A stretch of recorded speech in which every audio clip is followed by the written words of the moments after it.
If you work in quality control at a candy factory, you know strict safety regulations come with the job.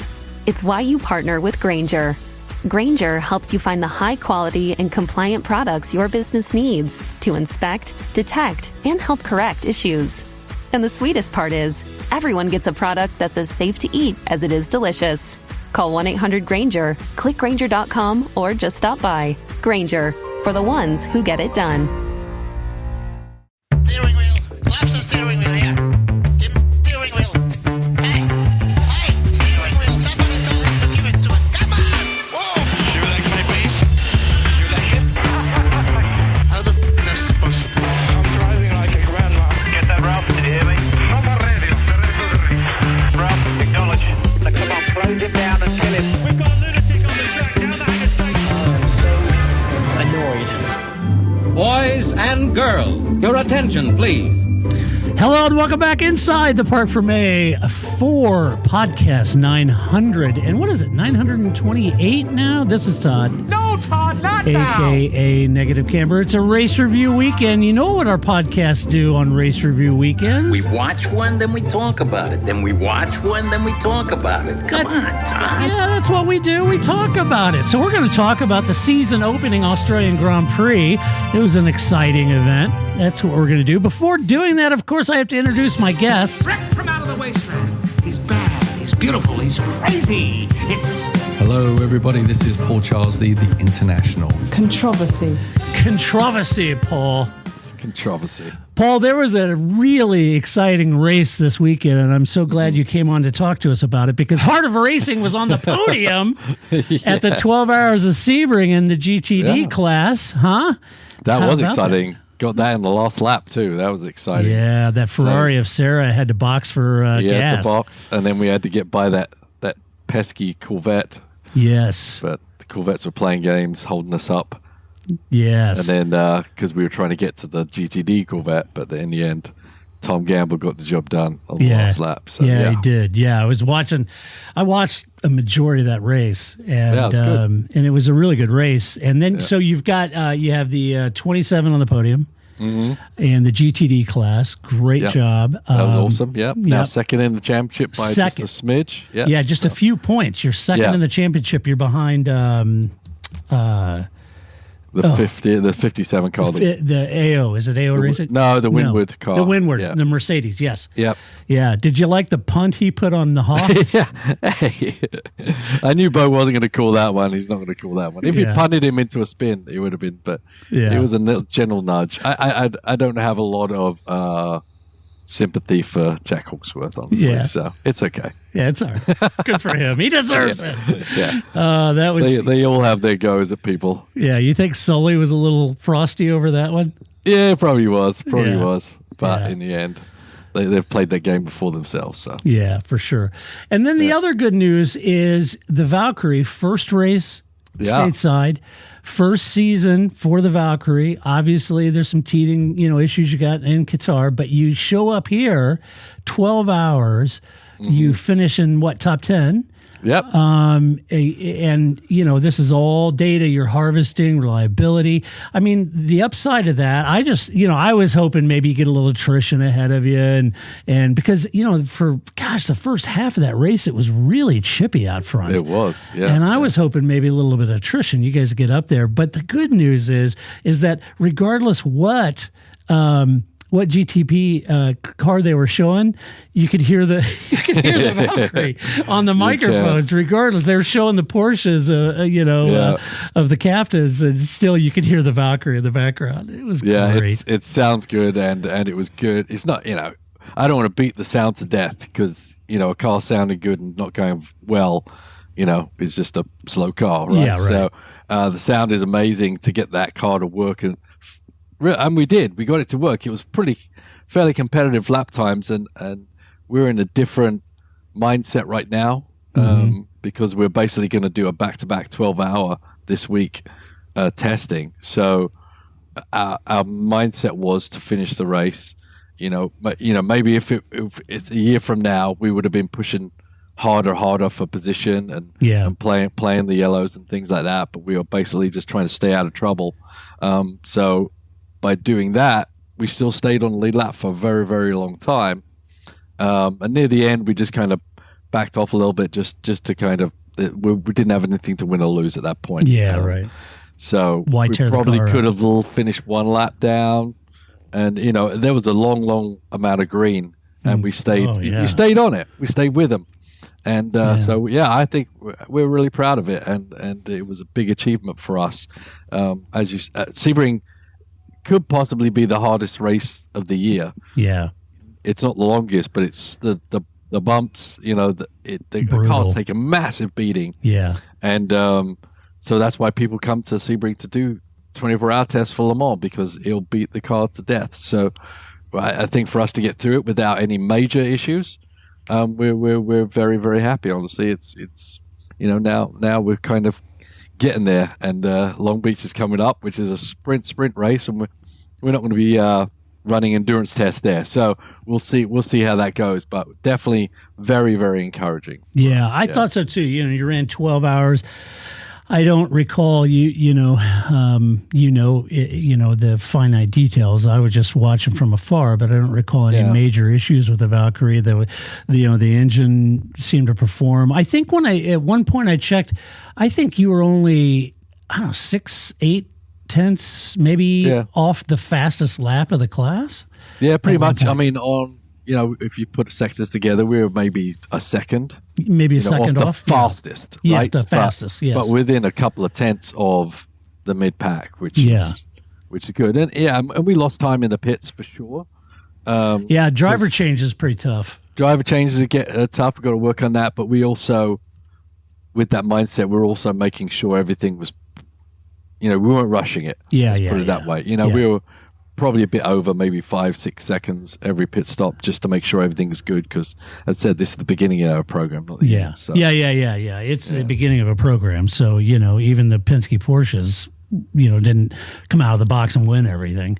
Yeah, I mean, it's different, right? Because all of those, everyone debuted at the same time, technically. Yeah. So everyone having issues, things goes to and fro. Everyone's kind of well sorted with a new kid on the block, so it maybe sticks out a little bit more. But yeah, we're super happy with how it went, and the car's definitely got the potential to be competitive. So just got to keep working at it. Yeah. That's great. Super excited for it. Watched most of the race. Very excited. So it was good fun. Well, there was another race this weekend, and you happened to get that watch Down Under, the great Southern Land, and all over. I got back to the room after the 12 hours, started trying to watch it, and I lasted about 3 laps at that point. And then as soon as the yellow came out, I'm like, okay, I'm done. Yeah. So luckily I had a nice little 6-7 hour layover.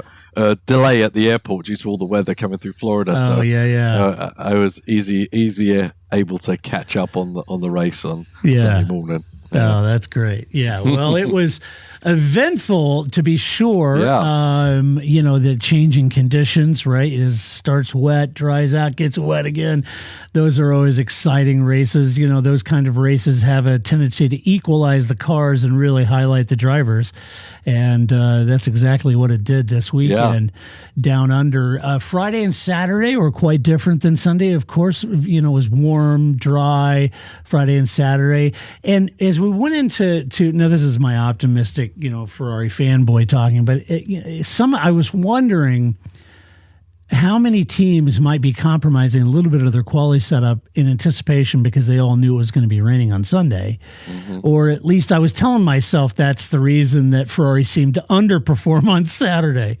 And the good news for me as a Ferrari fan is they completely underperformed on Sunday too. Yay! So happy.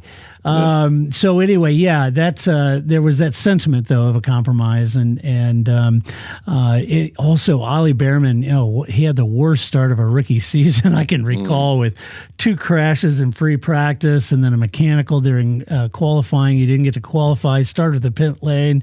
Oddly, he had no tears. And there was no consolation from Lewis's dad on that, or Stefano. So who knew? Poor Ollie. Pulling himself up by the bootstraps. All on his own. Yeah. He consoled himself.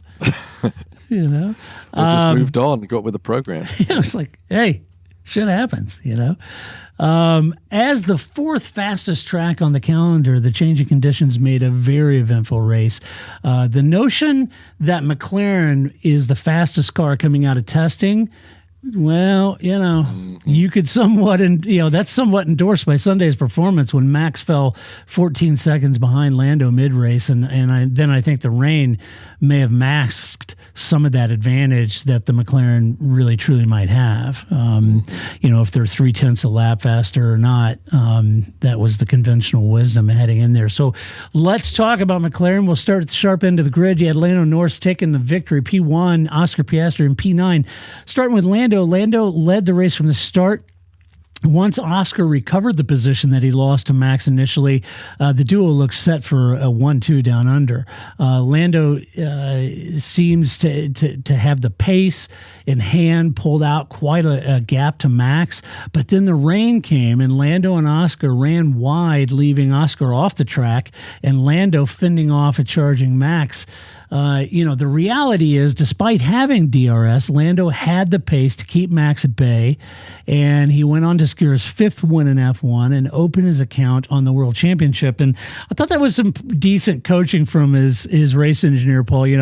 Don't overpush it. You've got the pace. Just drive within your limits. Don't blow it. You've got plenty of pace. Yeah, and obviously the feedback from Norris was he wasn't too panicked either. Yeah, right? He wasn't. I think they know what they've got right now. So that they don't have to take any wild swings at the strategy or anything like that. Obviously, they dive straight in the pits, and maybe they could have waited another lap, but they've got the pace in hand, so they don't need to push that and make those mistakes. So absolutely phenomenal job by McLaren.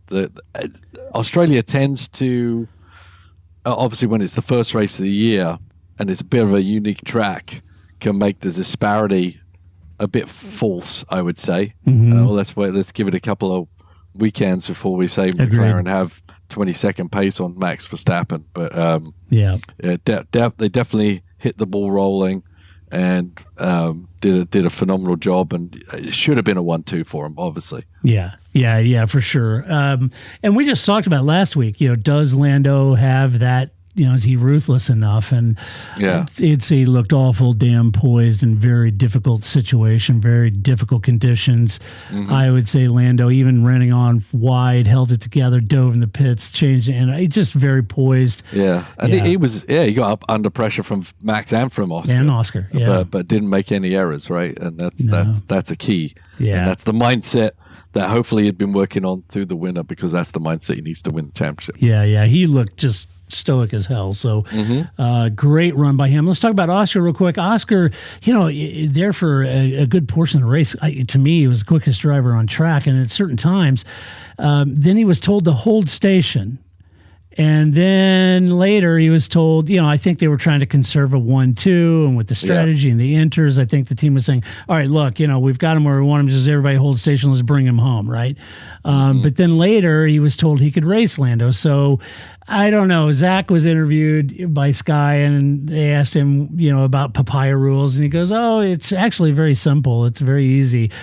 Well, it didn't look too easy on Sunday. Despite what Zach has to say about him, I still think those are going to come back to bite him. Oscar drove a great race, but in the end, his off was one reason that I think McLaren, this is just my personal opinion.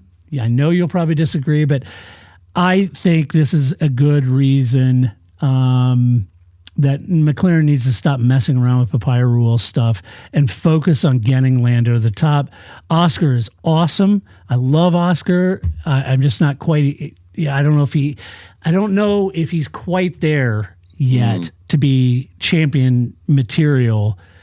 And I say that if Oscar can't consistently just beat Lando every race, how's he realistically going to consistently beat Max? Right? Yeah, it's difficult. It's a tall order. I'm not casting aspersions on us, because I rate him. He's awesome. Yeah. But Lando is in the pocket. You can sense it. You can tell it. And I wonder, as fantastic as I think Oscar is, I'd hate to see this lead to a Mercedes 2016 scenario. Yeah.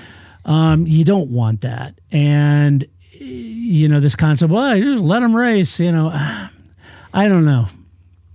The problem is, they just signed a new deal with Oscar. Deal, yeah. And I'm sure part of that is what those rules entail, and when does Oscar have to, cede to Norris on finish position? It's not right now. And we've seen Piastri put in dominant performances, and we've seen Norris make mistakes and not be quite there. So I don't think we can take this one race and say, okay, well, Norris has got his head on his shoulders, Piastri should just follow him. I just don't think. Yeah, maybe not. Maybe you could go to China this weekend and maybe Norris makes a mistake and Oscar dominates. Then what do you do? Right. Right. Exactly. So there has to be rules of engagement for sure. Yeah. In changeable conditions like that, I think it's probably is best to just say, let's just hold station. Right. They obviously had a hand over the rest of the field. There's no point in throwing away just for fighting. When you're on a regular track in the dry, etc., I think they need to exert their performance over each other in qualifying in a clean manner. But I just don't see that coming to fruition right now, and I don't think Oscar would even if they asked him to, he won't. But I don't think it's part of the plan. Yeah, I'm sure it's not. If it was me, I feel like Lando's been there. He's been racing longer. Yeah. He's got himself in the pocket mentally. He's got his racecraft in the pocket. This is the year for him. Yeah. And I would have some deference for that. If I was and you're right, but Norris can do that. But Norris is in control of that. He needs to make it a non-question. Yes, agreed. Right? Agreed. Else he's, if Oscar was win on there any other day, then that's fine. But overall, Norris, needs the same attitude and performance he had today, and then it really will be a non-issue. Yeah. He just needs to put in performances that kind of render the issue irrelevant. Right. Yeah, agreed. Exactly. But great race for McLaren. Hit the ground strong. Great points haul for Lando. Leads the championship. Looked poised. Looked completely calm, like you mentioned. Even his radio communications, I thought, were really calm, succinct. Didn't seem panicked. Oh my gosh, Max is on me. He seemed in control. And, maybe they've got pace in hand, and maybe that he's confident of that, and he's got that confidence in the car, But I think he did a great job. Let's talk about Max, Red Bull, Liam Lawson at DNF, Max Verstappen P2. I know lots of people are making light of Liam struggling this weekend and how his performance was really no better than Sergio's. And I get it, folks. I really do. But it's one race, one weekend, and changing conditions were a baptism by fire for most of all the rookies, nearly, save versus Kimi. Liam had the older nose cone. Not sure if that would make any difference in performance or a major difference, but Max had the newer nose cone. You can tell he's really struggling with that car, though, over the weekend. Yeah. And I think that, in a lot of ways, we talk about, Sergio, Liam, Alex, other people that have been his teammates. And, maybe, I don't know, maybe we're looking at it backwards. Maybe that says a lot more about Max than it does Liam, Sergio, or Alex, or anyone else who struggled at Red Bull. Max seems to be able to take that car and make something happen where the other ones struggle with it. But it's one race, very much like you said about Oscar. Yeah. It's the toughest seat in the house to be the backup to Max, because not only because he's a very talented guy and you're comparing the two, but his unique setup philosophy makes it difficult for other people to adapt to. Talked about that, where Lawson has to be a bit firmer or be confident enough to be able to go his own way on setup, etc. Yeah. But it's the first race, as you say. I don't think it's going to be a disaster. It wasn't great. I'm not going to lie. No, it was not great. No. And surprisingly not great. I did expect more, but I was too, if I'm honest. I think we're going to let's let's bring the jury in after about 3 races and let's see. Yeah, I agree. I mean, a lot of people said, see, they should have chose Yuki, and see, they shouldn't have got rid of Sergio, and those kind of things. And I don't know, time will tell. We'll see. I think it's early doors, right? Yeah, early doors indeed. Yeah. I think it also says a lot about McLaren poaching Rob Marshall and Peter Perdomo, if I'm honest. And sometimes I wonder if this car isn't incredibly narrow in its scope and how it operates when you consider what Peter and Rob and McLaren have delivered for Oscar and Lando, where both of those drivers, they're not carbon copies of each other, but both of those drivers can exploit the performance of that car with a well-balanced car over a multitude of track differences. Whereas I wonder if that Red Bull is just so, narrow and focused and sharp that it makes it difficult. So my thoughts wander towards, if Max can basically drive anything, Paul, then would it hurt the team to move the car in a more balanced design, if possible, so that, a Sergio, a Liam could be relatively quick in it or a little more comfortable in it? Surely Max could adapt to that and maximize the performance. Or would moving the car in that direction simply slow the whole car down too much? Are they stuck at this knife edge in order to be competitive is what I'm wondering. I mean, we can say Max can drive anything, but last half of last year, he was getting beaten. Yeah. Because the car wasn't the way he liked it. So there's no way they're going to give up on the philosophy of throwing everything towards biasing Max, right? Yeah. And hoping Liam can figure it out. But you don't give up known performance to make it easier to drive for the number 2 driver. It's not in them. They're not going to do it. No, they're not going to do it. I understand what you're saying. Yeah. But, and if you're going for the manufacturer's championship, it might make it easier, but they're just not going to give up on letting Max drive the design and the focus. Yeah, you're probably right. Talking about Max, it was clear Max didn't have the pace of the McLarens, dropped back 14 or so seconds mid-race, but the rain came again. It equalized the cars, highlighted the drivers, and that's where Max made a run at Lando. But just didn't have the sheer pace in the car to take the win, even though he had DRS. There's some thoughts, and hindsight being 2020, some people sitting at home wondering, well, gosh, had they boxed Max earlier and not kept him out that long, wouldn't he have been in the lead of the race then? And he may have, but I don't know, Paul, if I'm convinced, even if he had boxed earlier and came out in the lead, I don't know that they had the pace to keep the Lando behind him, if I'm honest. Yeah, I don't think so. But, you put Max in front of people. Yeah, that's true. How do you count against him, right? Yeah, right. I think, with interchangeable conditions, in dry conditions, it wouldn't have made a hill of beans difference. But it could, 20, as you say, hindsight. But still, the McLaren, usually a good car in the dry is a good car in the wet and good car from track to track. And that's basically what they got in the McLaren. So I don't think Lando was pushing any harder than he needed to do and could control it.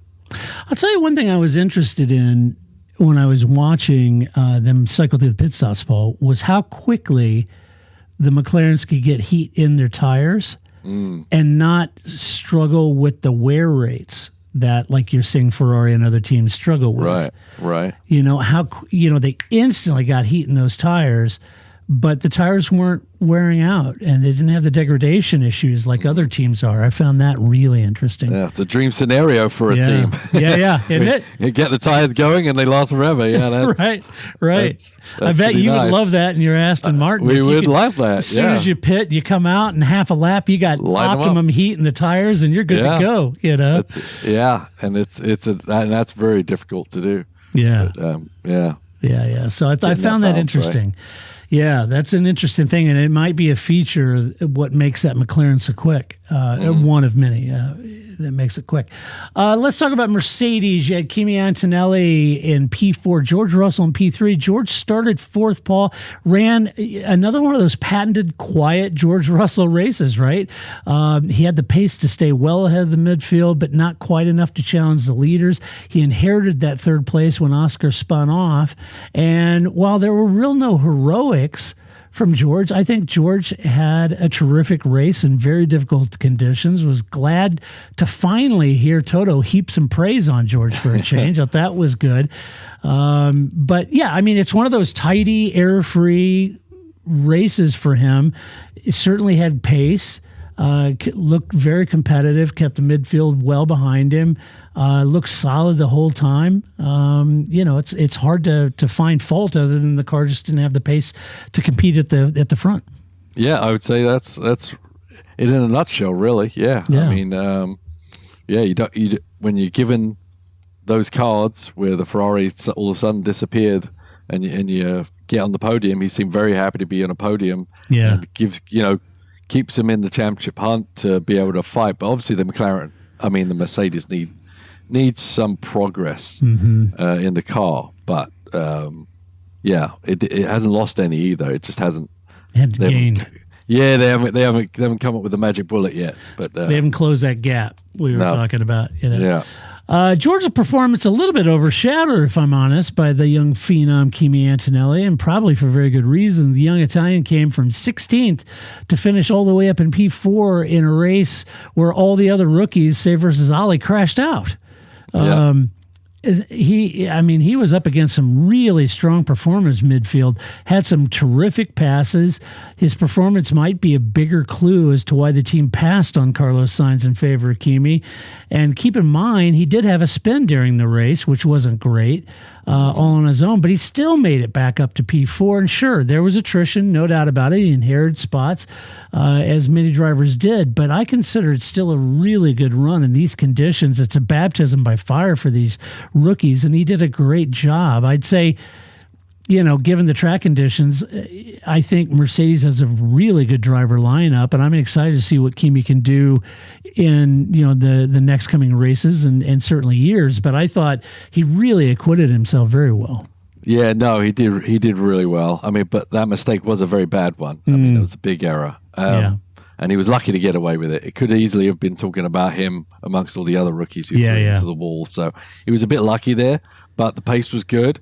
I just saw the Drive to Survive with him on it. I don't know if you saw that. So, boy, I tell you, Toto's a big fan. It's like his new puppy or something. It's pretty crazy. It's like, geez, could you just back off, man? It's getting creepy. I know. But they're like, hey, Toto, what do you think of George? George who? Yeah. Where's Kimi? I got him some cake. I got him some cake. Poor George. Yeah, poor George. He's never going to get the love. He's never going to get the love there. No, especially now Kimi's there. I mean, obviously Kimi seems to have a massive upside in pace, and you can teach people to not make mistakes. You can't teach them to go faster for the most part. Yeah. The reason they picked Kimi is future, right? Yep. Such a big upside to this kid. So, and they'll be definitely working on it, and George will be helping him some, but I can see George seeing him as a big threat too. So I don't think he's going to be, burning the midnight oil with Kimi, teaching him everything he knows, quite honestly. Yeah. I mean, you already got Toto sending Kimi love notes. Yeah. That's one, so he's already taken the Toto's attention, passion, love, and kindness. So, helping Kimi get his sea legs in Formula One, I doubt George has much interest in. No, I don't think so. He can say it outwardly, but I don't think he shouldn't either. Yeah. No, he's got to try and hold his ground there while he still can. Yeah. That's why I say George to Aston Martin. I think that'll be a good move. Yep. Yeah. Let's see. Really, in the feel-good story of the weekend, really, is Williams. You have Alex Albon at P5, Carlos Sainz, unfortunately, at DNF. What a great story this is so far, just in practice and at the race, to finally see a resurgent pace from Williams. Running 7th for much of the race, the team got the intermediate strategy spot on for Alex. They got it just right with the help of Carlos Sainz. James Vowles said Carlos, once he was back in the pit, he was really helpful to the strategy team and was the guy that said, no, you got to box him. You're never going to make it on the inners. Yeah. And they did, and it worked a treat. And so they parlayed that into a very impressive P5 result. Great points, some fantastic driving by Alex, I thought. Just a great result for this team. I hope, this turnaround, what a great turnaround for this team. And I'm excited to see if they can't make a serious claim for best of the rest. Yeah, no, it was great. It was really good. This is what James's third year now. Yeah. So yeah, you learn your lessons, you lick your wounds, you fix things, and now it seems like obviously bringing Carlos Sainz into the team, there's got to be an influx of cash and push to be competitive. It's not just we're just trying to figure this whole thing out. Yeah, we're like, okay, now we're a proper race team, and we're going to start trying to really search for performance out there. Not just with our drivers, but with the car. Right. So big push, and it was great. I mean, he earned that 5th place. It wasn't given to him at all. He was competitive the whole weekend, competitive in qualifying, and drove a great race. So for Williams, it was intense. I'm sure, but very buoyed for the whole team when they get back and work for the next race. Right? Yeah, I couldn't be happier for the men and women of that team. The hard work they've put in. And then to have Alex deliver and execute in really tough conditions, right? Alex did a fabulous job. Carlos, unfortunately, had a moment, hit the wall on the first lap. The back of his car stepped out under throttle. He said it was a very unanticipated torque surge that he wasn't expecting, quite honestly, when he got under the throttle. It made me a little curious, Paul, of how each team's car manages throttle and torque. And I'm sure the Williams is quite different than the Ferrari. But, driving a road car, our torque is what it is, But in race cars like that, I'm very interested. And even in your Aston Martin, the GTD, or the Valkyrie for that matter, is it a slow linear as you push on the throttle, or is it as soon as you go, it's whap, it's on? It's whatever you want it to be. Yeah, there you go. So there's a lot of work goes on with those systems, and the conditions change. The program will change for how much throttle, how much power you're putting in for a degree of throttle. I talked about the brake migration last time. Yep. How it's infinitely adjustable. So that opens up a whole can of worms that you can go down a bad hole, or you can find a lot of performance. Same thing with the throttle control. They're all fly-by-wire. So basically, the computer's telling it how they can control how much power delivery comes in, where it comes in. Does it come in the high end, low end? Does it the curve flatten? Do you have to reprogram it for the rain? And this kind of goes along with the other rookies that crashed. Mm-hmm. Obviously, they didn't have a lot of experience in the rain because they hadn't actually got to do that. But these are all new cars, and whenever you bring a new car in, you're also pushing the limits and trying to understand it. Mm-hmm. And a lot of the understanding and progress is made with programming and understanding how the throttle works, how the car can receive that power, where it should receive the power. And they don't have that book of work yet.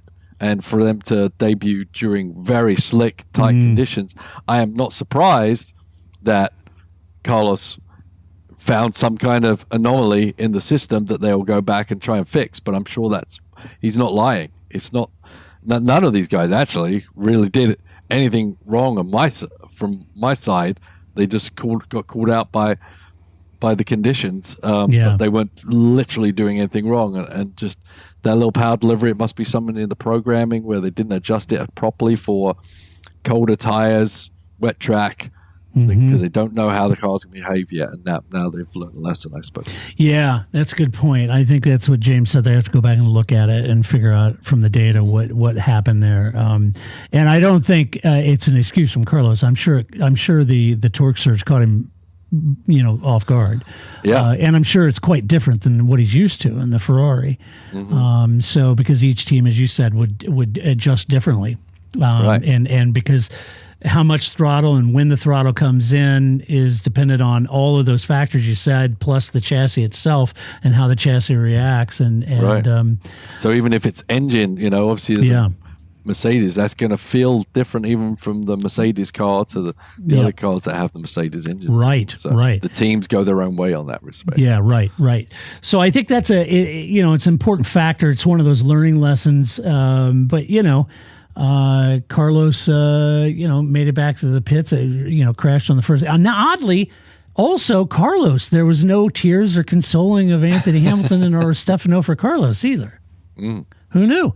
But he made it back to pits and was, part of the team. He's right there in the pit wall, helping with strategy. And it was great. It was great to see. And I love it that team. So great job, Mr. Valls. I'm very, very, very happy for you.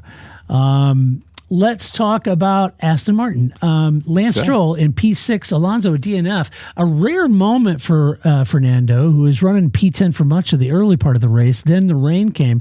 He caught a curb, spun it, hit the wall. It's a rare mistake from a champ, but I think it goes to show it's pretty tricky conditions out there. And I was thinking he would hang on to a point or two there. But so a bit of a rare error from Fernando. Yeah, it wasn't a spectacular drive from him altogether, really. Yeah. Right? I mean, I think Lance was ahead of him for the most part. Anyway. I think he was. Yeah. Yeah. So, not great. Not great. But at least for Aston, they're not last either, as predicted by the press. Yes, the press was thinking they were going to be last. They weren't, and in large part thanks to Lance. Lance benefited from attrition, like George did. Of course, he did, but you have to be there to capitalize, just like George was and Lance was. Right, he was there. You think, he inherited P6. Well, he was running thereabouts. Pretty much, And look good. It's races like these that I think Lance really does show his stuff in these changing conditions. I just think he's really pretty good in these conditions. Yeah, it's historically it has been the case. Yeah. I don't know why. Right. Historically, changeable conditions are where he's really flourished. He does. He tends to flourish in these kind of conditions. Something about his racecraft. He delivered 8 points to the team on the season opener. That's great. Yep. Lance said, for him during the race, it was really kind of a case of risk versus reward. And just in his mind, he just had to stay clean, stay consistent. And that was key for him. He wasn't driving at 10/10ths, and it was just about putting in that consistency, staying clean, staying out of trouble. And that delivered the points. Yep. Absolutely. Yep.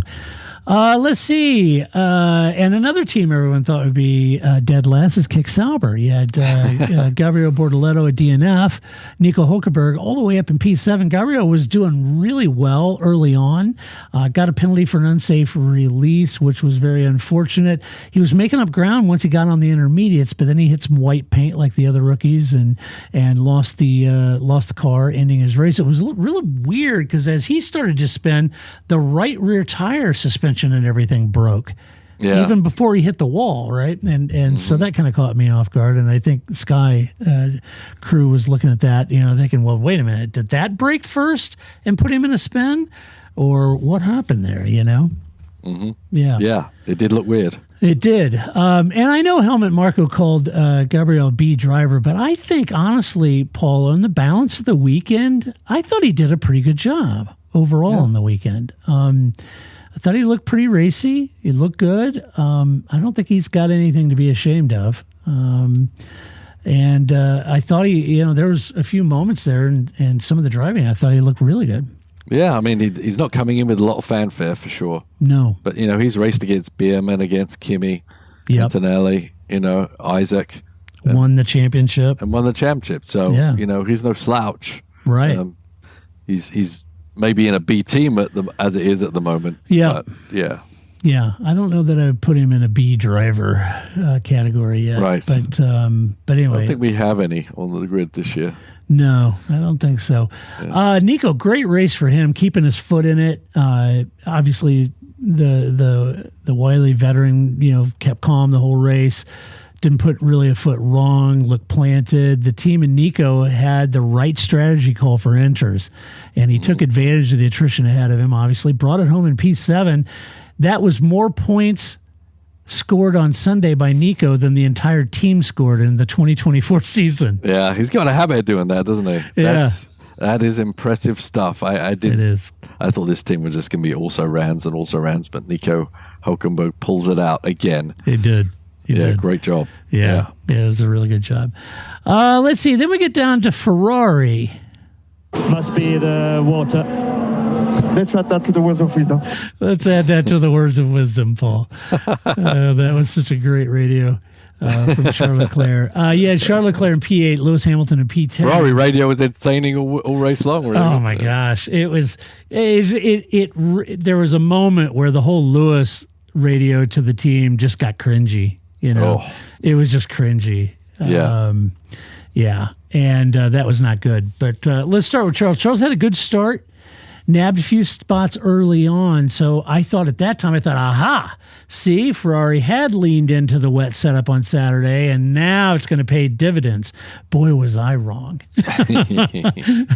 I was horribly wrong. Charles had a spin, and Ferrari chose to keep both drivers out when the rain came again, thinking it wouldn't last long.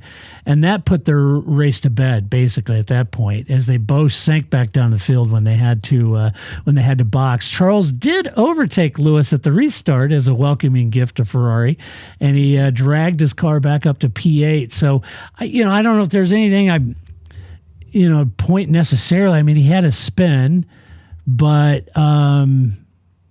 it was more strategy than it was show.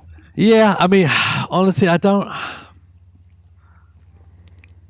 mind the strategy. I don't, because you just the weather is unpredictable. They gambled, and I don't think they really had much in hand to be able to fight tooth and nail everybody yesterday. So and that may be why they chose to gamble.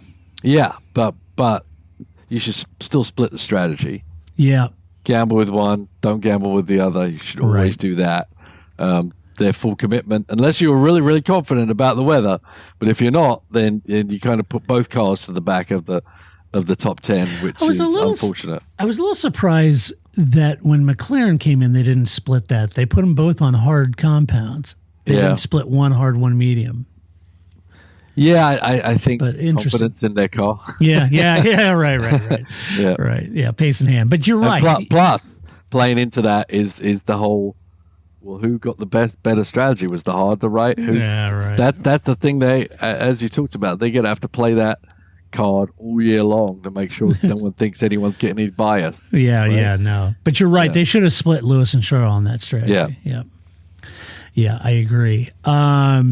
Really, Lewis, look, it was a ragged day. And it was a little chippy on the radio between him and his new engineer. I bet he's missing Bono about now. Yeah. It is unfortunate. I think Lewis is trying to be polite with his new team, but then it got sort of the point where he's frustrated. He's frustrated with how the race was turning out. He felt like they left him out. They missed a big opportunity for points. I think Lewis is getting a little frustrated by that. Much had been made about Lewis's weekend, but I think we need to give him some time here. Mm-hmm. Tough race. He had to try to learn the car on inters.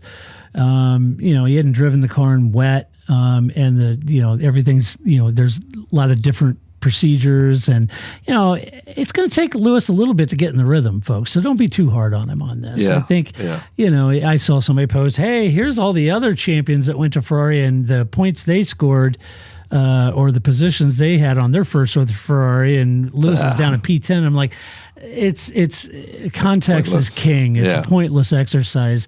I don't think you can say, oh, he's down at P10 and Kimi, was in P1 when he on his debut with Ferrari. It's all context, folks. And I think you got to give Lewis a little room here and a little patience. It's going to take some time to get the rhythm, to understand the team, the communication that he prefers, the communication the team prefers from him. It's just going to take time. And to be honest with you, this is where you tell if this is a good move, if it actually can gel, Yeah. And if the two can work together and they can give him a car the way he likes it. This is all part and parcel, right? Yeah. I mean, it is a brand new world for him. Yeah. But notoriously, Lewis hasn't come out of the first 2 or 3 races, punching at 100%, even No, in the you're right. Mercedes days. You're right.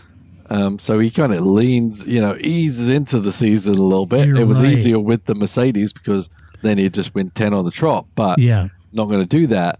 I do question whether this relationship with the engineer is going to last because I just don't see that progressing further. I mean, it feels like old Father Time, Italian style on the radio.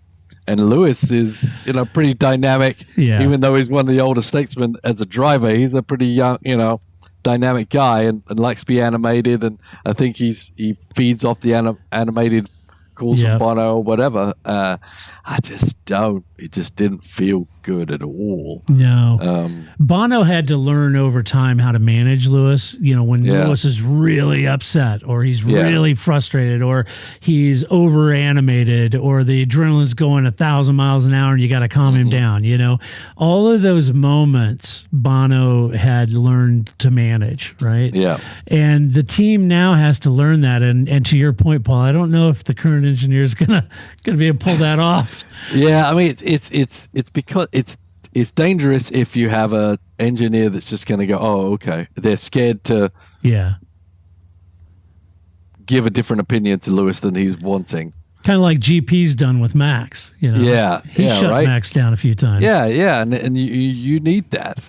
Because if you're afraid, I'm sure he's an intelligent person that has good information, good ideas, but if you're afraid to speak them, then the progress is going to be slow. Yeah. And the success is going to be wanting. Right. So he should have come back and said, no, damn it, Lewis. I said hit the K1 button. When I tell you hit the K1 button, you do it. You don't tell me you'll get to it. Yeah, exactly. Yeah. So, it's got to be interesting. And I always think about your series, Paul, like the Valkyrie, right? You got your drivers, 3 drivers in there. You've had to learn how to work with Ross Gunn. Yeah. Nightmare. Nightmare. Ross is a pretty handy shoe, is he not? Yeah, he's pretty handy. Yeah, he's pretty handy around in that Valkyrie, I thought. They're all good guys. But you had to learn how, what is Ross like? Sure. What kind of details does he want? What does he not want? When is it good to talk to him? When is it not? The information you're getting back from him, okay, it's not enough, or we need different or more. Okay, Ross, you have to tell me these things. Yes. Don't focus on this stuff. This isn't important. Let's focus on this. Yeah. Right. This is what we need to know to get you to the checkered flag. So those kind of push and pull relationships, in F1 take time for sure. And I think in your series, it's even more difficult because you're multiple drivers, right? Right. And they have a tendency to rotate different teams, different styles. And it's got to be really difficult for Ian and you and the entire team to manage those things. But I think in Ferrari's case, it's going to take some time. It is. Yeah, it is. Let's see. Alpine, Pierre Gasly, P11, Jack doing a DNF. I'm getting a little, I don't know, a little raw over the Jack doing bashing. Yeah, love. No, well, not love, but lack of. Yeah, lack of. I'm getting a little raw on it. I thought Jack had a really good weekend going. Yeah. He hit the wall first lap. So did Carlos Sainz. He's in good company. All right, it happens, and I get it. But his qualifying, he got caught up by the yellow flags, or he made it through. I think Jack had a really good performance. And you think about what we talked about last week. We were talking about, it's hard to go in there with everybody saying, well, it's just a matter of time until Colapinto gets in. And even the Australian press were asking, they're grilling him, hey, how's it feel to know Colapinto is ready to take over your seat? And it's like, guys, come on. He's not even turned a wheel yet, and you're already, dancing about on his grave. Stop it.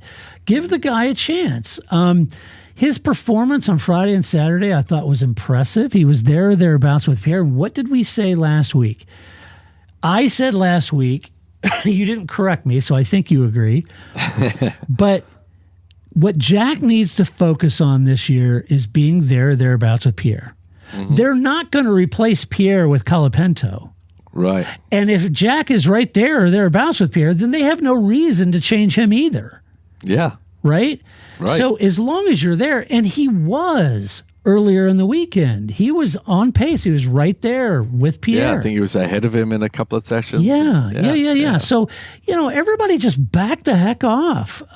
Give him some breathing room. Let him get his sea legs. Let him see how the season develops here. You know? And the team, it's to their benefit. It is. Give him some room.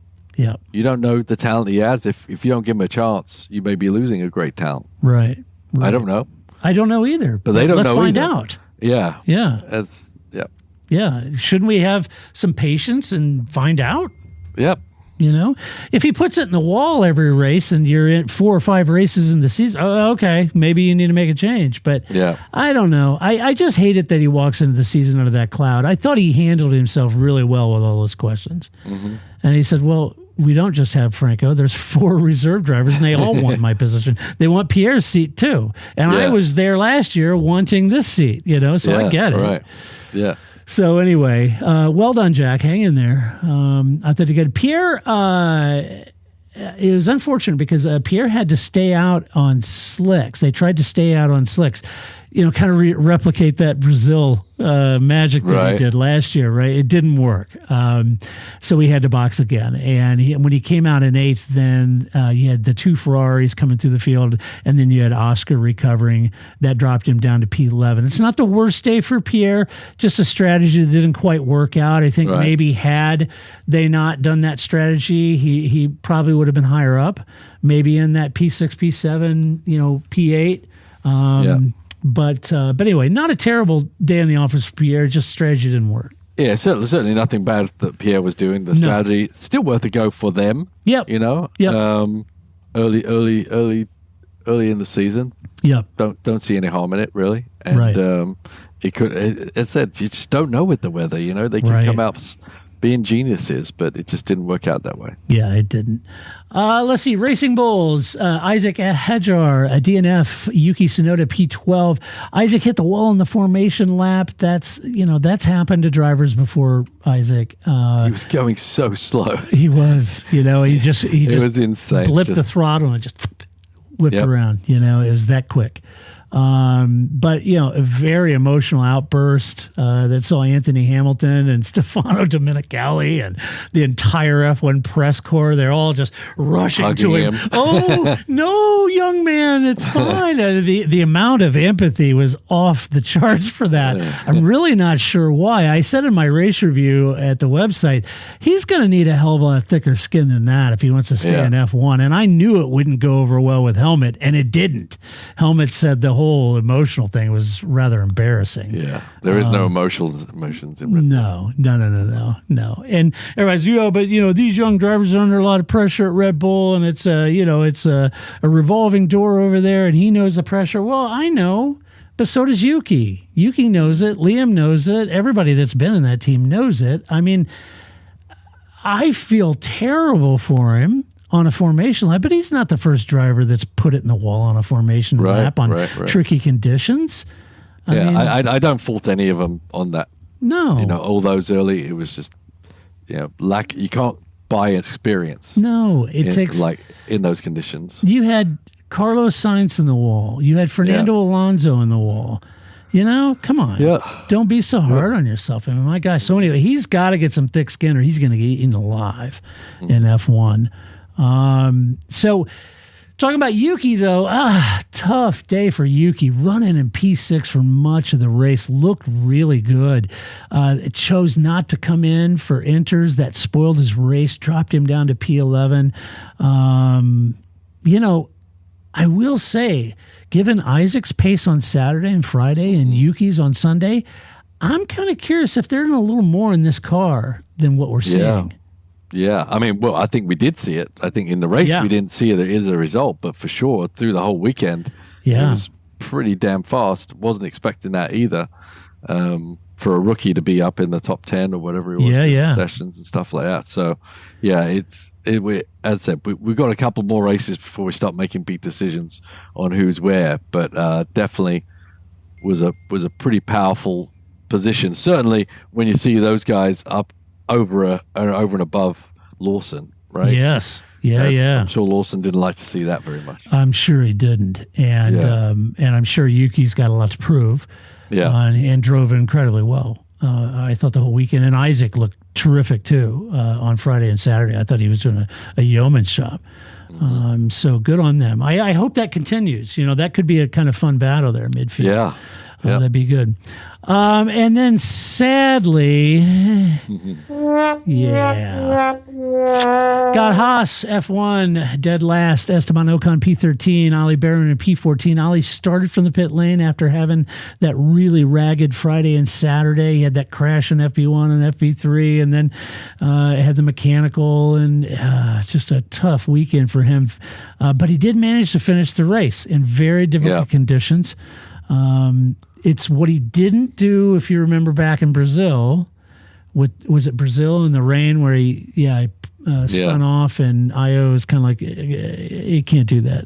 Yeah, you got to bring it home. So anyway, he did bring it home.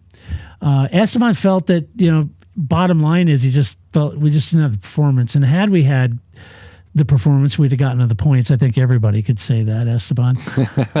Fair enough. But the strategy also had both cars at the back. They tried to stay out on inters when everybody was boxing for slicks, thinking that maybe the rain would come a little sooner than it did. It didn't, so they had to box for slicks.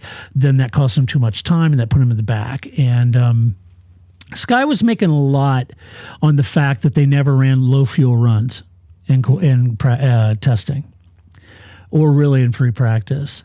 And they kept insinuating that Ollie's problems, and maybe they never did low fuel quality runs in testing or on Friday, and so the drivers didn't know how the cars would react on low fuel, low weight. Yeah.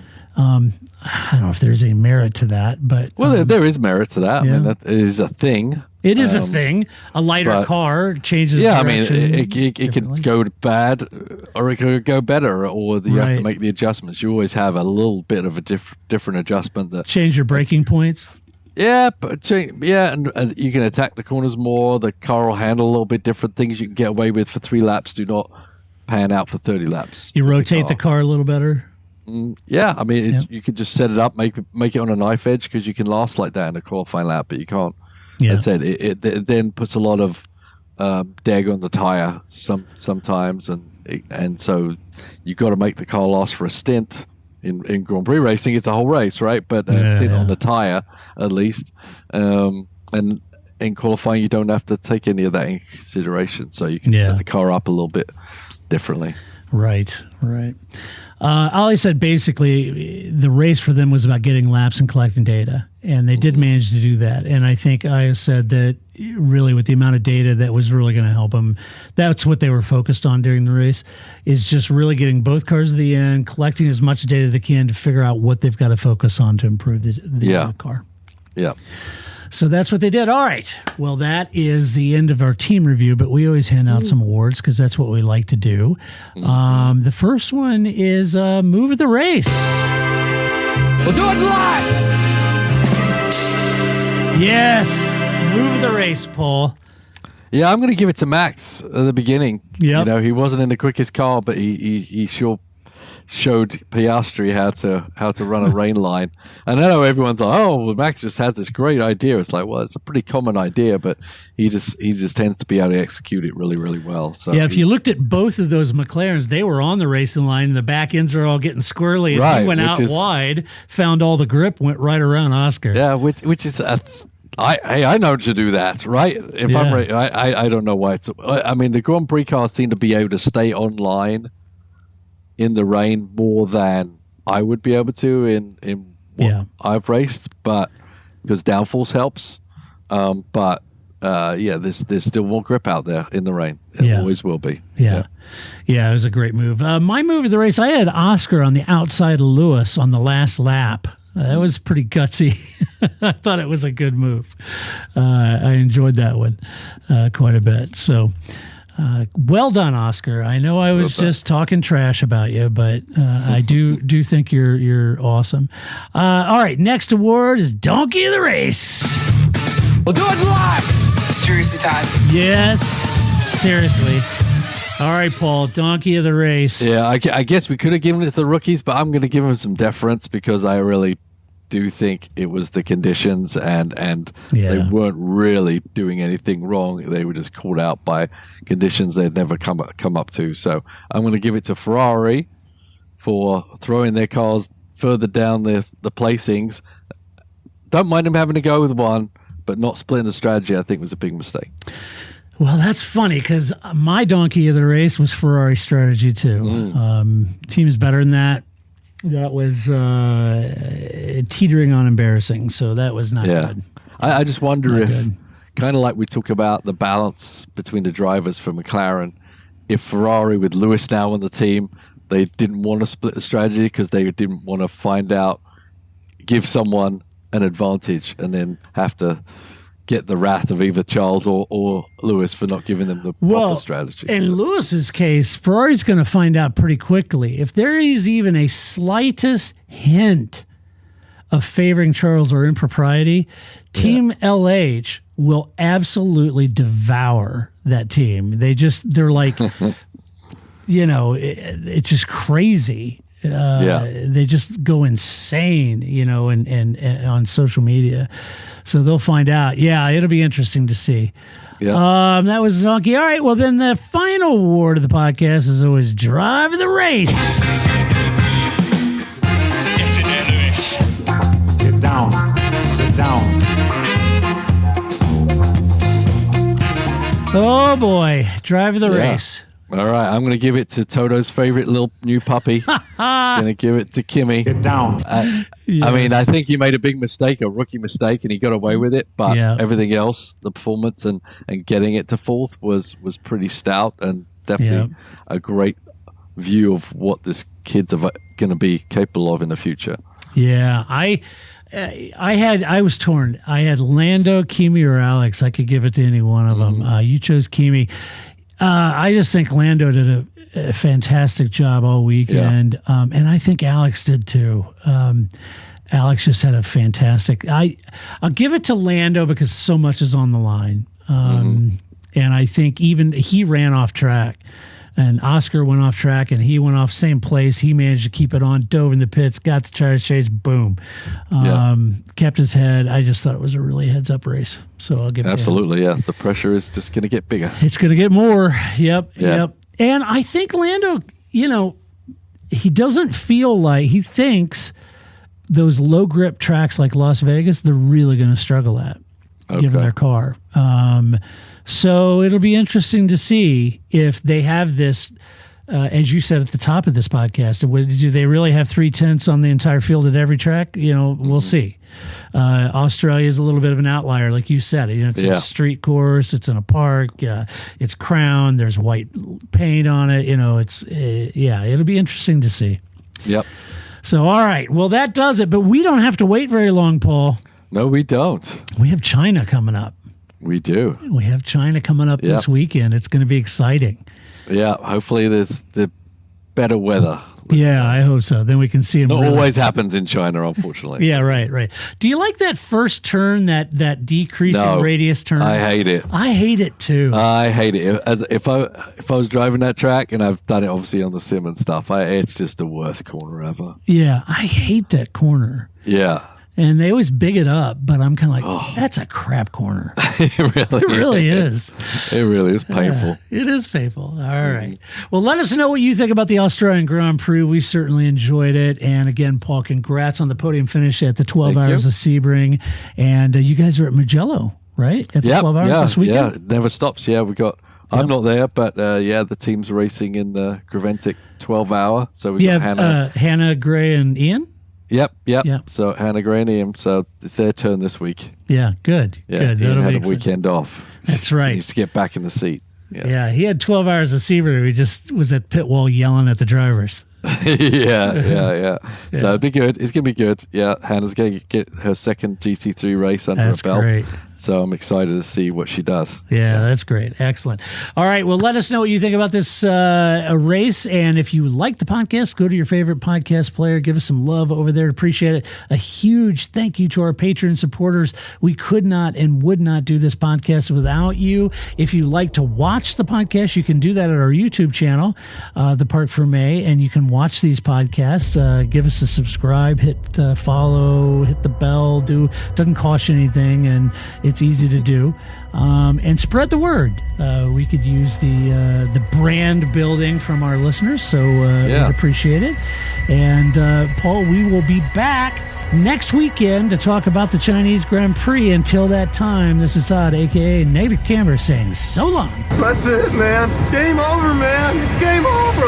I don't feel I've got to prove at all. I don't really want to prove anything. I started as an amateur with no idea or no intention of becoming world champion. I was curious to find out what it was like to drive a car fast, to drive on a certain circuit, to drive a certain type of car.